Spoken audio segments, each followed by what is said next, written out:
Welcome back to the Anti-Meta Club. This week's Race C is a strangely limited Group 2 race at Autopolis, and I think I've got a pretty good anti-meta for you. Let's get into it. Your anti-meta car of the week is the Lexus RCF. For some reason they added the 2016 Super GT cars and then the DTM Audi, and I could not make the Audi work. It's just slightly too slow. Now with that in mind, because the NSX seems to be the best and the GTR has in the past been just as good or better, the RCF really hasn't had its time to shine, and it definitely seems like the worst of the bunch, so naturally it's going to be our anti-meta. I managed to get a 131.075, but you can definitely get in the mid-30s with this. I threw away a lot of 130s, and I might try again later. All of these cars are really capable of some incredible times, but I do think the NSX is better than everything else, and you can see that a lot of people were able to drive it really quickly. When you're first starting out, I want you to actually look at the left. You're going to see the end of this grass here where it just turns into dirt. Right about there is where I want you to turn in, get to third gear, and then go full throttle. You shouldn't have to lift whatsoever if you wait until you turn in right then, and then you'll be able to go a little bit faster than you would go if you were just trying to take the final corner for overall speed for your lap.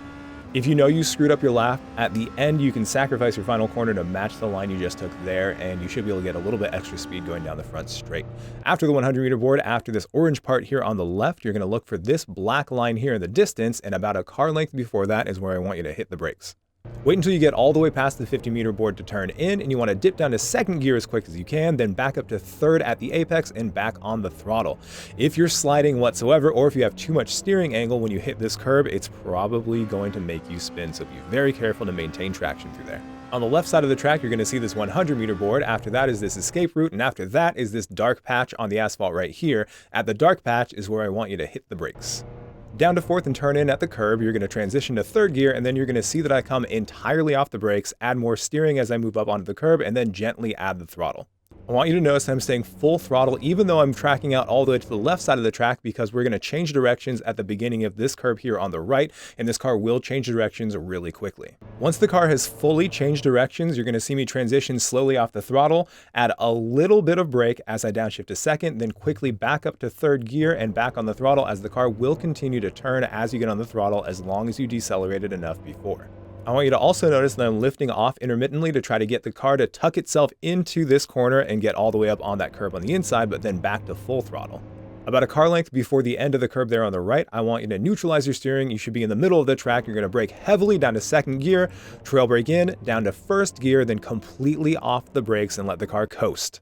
There should be a point when you come entirely off the throttle where the car starts turning really quickly, and at that point you're going to shift up to second gear and start to gently add throttle as much as you possibly can without trying to slide the tires. You can actually go a lot faster than I did here. You can be more aggressive on the throttle, but you have to be very careful because any kind of added steering angle can make it slide out. On this next curb, I want you to trace the black tire lines with your right tires, but avoid hitting that curb early. It will make you go airborne. As soon as you come off it, lift off the throttle, downshift to third briefly, then back up to fourth gear. And by the time your car is facing the change in the barriers there in the distance, that is when you should be back in full throttle. As long as you weren't too heavy or early, you should hit this curb just about where the tire marks are, and the car should continue to turn as you get on the throttle because it does have fantastic aerodynamics. If two of your tires go in the dirt, it shouldn't matter too much, but if you put too much, then you can slide out, so be really careful there. Look for this arrow sign before the 50-meter board, and when you get entirely past the arrow sign, that's when I want you to hit the brakes heavily. Braking heavily, you don't want to turn in until after that last arrow, and then you're going to get all the way down to first gear. You're going to see that there's a crest right here in the middle of the corner. You want to be turned in, off the brakes, and back up to second gear before you get there. Take a little bit of curb and then be as aggressive as you can without sliding the tires. If you turn it a little bit more than you need to and then relax the steering as you get on the throttle, it should allow you to avoid any kind of oversteer. Right before this 50-meter board, you're going to brake gently, downshift to fourth gear, and turn in. You should be off the brakes by the time you hit this curb and back fully on the throttle before you get off of it. You should be going fast enough to carry all your speed up on this curb, and you're going to look for these little tire marks. They guide you to turn in, and then you're going to lift off, gently brake, get down to third, and back up to fourth as soon as you touch this curb. Add as much throttle as you can without changing the direction of the nose of the car. Continue to steer to the right and look for this orange mark here on the right. Your goal should be to change directions at that orange mark, and you should be slightly to the right of the middle of the track at that point.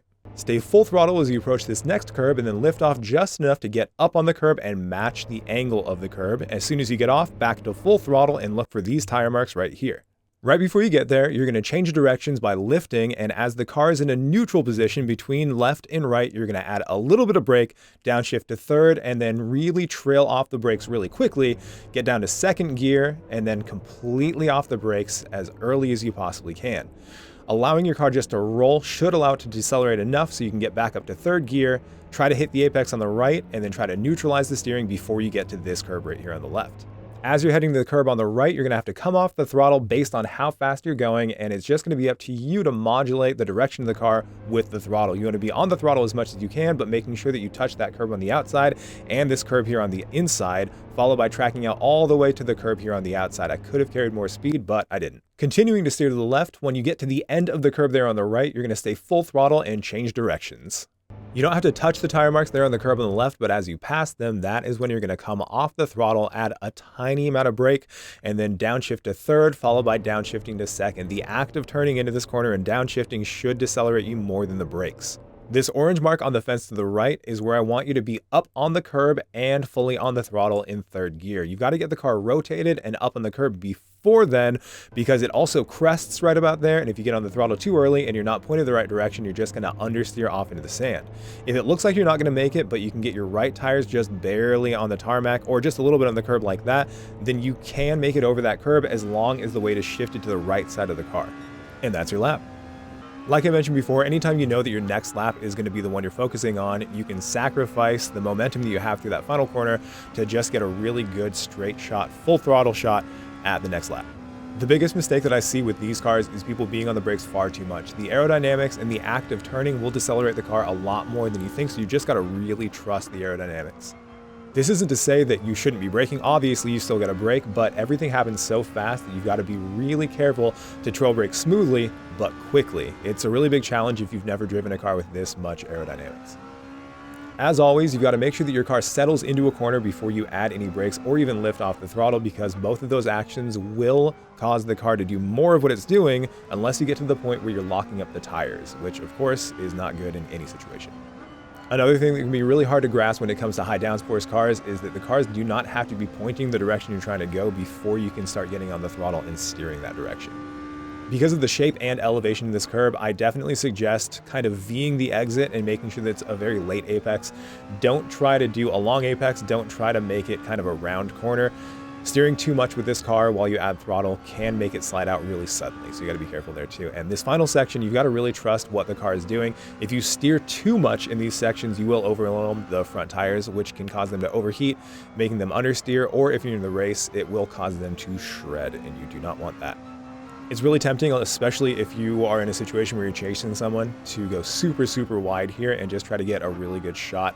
That wastes too much time. You got to make sure that you're really efficient with the way that you're turning in and make sure you carry a lot of speed into that corner, but also, of course, focus on your exit. This race is really interesting for a couple of reasons. The first of them being that it has the three 2016 GT500 cars, and then for some reason, the Audi DTM. The Audi has been the closest when it comes to the pace of all the other Group 2 cars that are kind of just forced and shoehorned into this category, but it's still way too far off. I think if this were maybe Le Mans, then it might work. But here, despite the fact that I was just about 0.8 slower in that car when it comes to time trial, over the course of a race, it's much worse. It's more difficult to drive. You have to use the DRS, which means you have to manually hit the button, and it shreds the tires. It's just kind of diabolical. It's just no fun. So rather than try to make you guys do that or make an anti-meta video for a super short race B, I decided to go with what's known as the worst of these three cars. And what's funny about that is it might actually be extremely good here. It might be the best out of all the track combinations. This might be the very best one to use the Lexus at. Strategy-wise, it's not really worth it to not take tires. You don't have to take tires, but you're going to lose so much time after you shred your tires that you're going to wish that you did take tires. And it's because of that, you should be looking at a bit of a pit window. I frequently like to discuss the fact that you shouldn't have just a rigid strategy. You should at the very least have a plan B, if not a plan C, D, and many others. You should just be flexible. You should know why you want to go to the pits at any given time, and you should know how to make those decisions on the fly. Most people I see are pitting between lap 6 and lap 8, and that is also what I suggest, but I have pit as early as lap 5 to great success, and that means you could also probably pit as late as lap 9 to find success, but the undercut is very, very powerful with this car and this combination. Let's say you're in a situation where you are about 5/10ths behind someone with your exact same pace. If you decide to go in the pits on lap 6 and they go in the pits lap 7 and you both take tires, you're going to see that they come out of the pits behind you, assuming that you both ended up driving to the best of your potential on that last lap when you went in the pits and they did not. As they do their 7th lap, their tires are going to be worn, and you're going to come out on fresh tires that are going to be much faster than their 7-lap-old tires. That 1 lap will be enough for you to get a meaningful lead ahead of them. Even if you happen to be a little bit more behind than just 5/10ths, I don't know what the actual difference is going to be, but you're going to end up going a lot faster than they do when they are on 1 lap with much older tires. The benefits of this are a couple. You will have better track position, meaning you're in front of them and it's going to be on them to try to pass you, and in most cases it's much more difficult to pass someone than it is to defend against them. Even with the custom slipstream and them being able to use the slipstream on the straight, every other part of the track is going to be slower for them when they're behind you in your dirty air. The trade-off, however, will be that they're going to have tires that are 1 lap newer than you, which means that they will be able to go faster than you at least at some point during the second stint. The risks of the strategy include other people slowing you down when you go in the pits, either people who are so far back that you run into traffic with people who actually haven't gone to the pits, or if you happen to get in a battle with someone else who went to the pits around the same time and you caught up to them and they slowed you down too much. Conversely, if you both come together and you end up finding someone in front of you who's slower than you, they are going to have better tires and you're both going to be at the same disadvantage behind that slow person, so they might be able to pass both of you. Either way, every decision is going to have its pros and its cons, and you've got to know exactly what your strengths are when it comes to driving, what other people are doing and their strengths are, and make your decision on the fly. Because of the nature of this car, and because we don't very often get these cars, the skill gap in every lobby is actually going to be pretty crazy. This was, unfortunately, the top split of the Americas region at pretty much the peak of gaming time today. As a general rule, the higher the downforce in any racing car, the higher the skill gap is going to be between people who actually spend time and like these cars and people who don't practice them enough or don't quite understand or like these cars. When it comes to the specific characteristics of this car, it does not handle nearly as well as the NSX. It can't come out of the slow corners nearly as well, or at least it's much harder to do, but it has higher top speed, and coupling that with the slipstream, it can be very difficult to pass this thing on the straight, and you can definitely do your best to defend like a lion and not let any of the more nimble NSXs pass you in the corners. And then if you get in the straights, if you get slipstream with someone in front, then you should be untouchable. Conversely, if you're chasing an NSX and you can stay just within maybe a second of them before you get on that front straight, then you might have just enough to get all the way in front of them before turn 1. After turn 1, up this hill and then down the hill after the hairpin are also good places to try to pull off a pass. The NSX, because it handles so well, can be fairly unstable in these corners, especially this really fast downhill one right here, and you're going to find that this car is very stable there. The tire wear can be pretty difficult, and it can be really difficult to manage if you're not really familiar with the different things that can wear the tires. One thing that a lot of people do too much, I mentioned this when it came to the lap breakdown too, is that people use the brakes too much. With every car, not just high downforce cars, coming off the throttle and adding steering angle, just turning, adds a lot of friction and can slow the car down. And when it comes to high downforce cars, just turning the car will cause it to slow down so much that you can just use that as an effect or use the liftoff technique to get the car to turn in more than you might expect. When you are taking these corners, I want you to experiment with steering less and less. You're going to find that these cars can actually steer quite a lot or turn quite fast without a lot of steering, and steering too much is what causes them to shred the tires. There are third-party apps that allow you to check the tire temperatures. I don't know why they don't allow us to see this information when the information is calculated and important when it comes to driving. But with the third-party app, you can see your tire temperatures. And a really good thing to do is, especially in a race like this where tire wear is a concern, monitor your tire temperatures as you're taking corners. You're going to find that these long corners, you're probably overheating your outside front tires more than you expect. The number one way to reduce the amount that you're steering is to use every inch, every centimeter of the track that you possibly can. Another thing to do is just go slower, but calculating how fast you're going and controlling your overall speed through these corners is an incredibly advanced technique. It's much more difficult than it seems, so I would start with just trying to brake as little as you possibly can and steer as little as you possibly can. At the end of the day, racing in itself is all about efficiency, and you will probably find that the more practice you put into the time trial, the more comfortable you get with the car and the more comfortable you get with the track, the less that you're going to find that you're doing too much when it comes to steering, throttle, and braking. The more efficient you can be overall, the better your tires are going to be because of it. It's also pretty common knowledge that if you slide, it's going to destroy your tires. And I think a lot of people initially think that if you slide, you're of course scraping parts of your tire off, and that's definitely true. But a more important thing to consider, especially when it comes to Gran Turismo, is what it does to the heat of the tires. And again, you can use that third-party app or any of the third-party apps to figure out exactly when you're overheating the tires. Overheating tires will wear way more. So being as gentle as you can and as efficient as you can keep the tire temperatures down, and that will allow you to preserve the tires. I mentioned this just a little bit before, I believe, but being in dirty air also creates a situation where you can overheat your tires really easily and end up wearing them out more as well. So avoiding dirty air as much as you possibly can is advisable. Of course, that's not always easy to do, so you might want to take that into your calculations when it comes to deciding when to pit. With all that said, I've been talking for like 7 minutes straight about all the various things to think about without talking too much about the race, but as you can see, I was able to pretty easily make it past a lot of the people and found myself in 4th place as early as the 5th lap. It's because of all those considerations with the dirty air, as well as how much time it eats up trying to battle people, that I went for a really long shot and went for an extremely long first stint, hoping to get an overcut on these guys. Since Simon, Vigo, and Plaka were close enough that they could end up battling, I was hoping that they would, and despite the fact that I was going to be going much slower on this 8th lap, I was hoping that I'd be fast enough to get in front of Plaka and or Vigo. How you attack the pit entry is also very important, and this unfortunately is one of the wildest pit stops. I want you to try to copy that. If you hit the outside wall just slightly, it actually doesn't give you damage, but you really have to attack that. I don't really usually do this, but I'm gonna break down how to do that right here in the middle of this. As you're approaching the pit entrance, you're gonna notice this pit line, and you're gonna look at that halfway between the beginning of the line and where the two lines split. That's where we want to hit the brakes, and then you're gonna come off the brakes, just try to barely hit both these curbs, aim hard to the right, and get back on the throttle. This is one of those things where sim racing realists aren't very happy with Gran Turismo 7, and that's fine. Let people talk as much as they want about that. This is a game, and you've got to go with the game. You've got to go with the system. You can't just snub being able to fly into the pits because it's not realistic.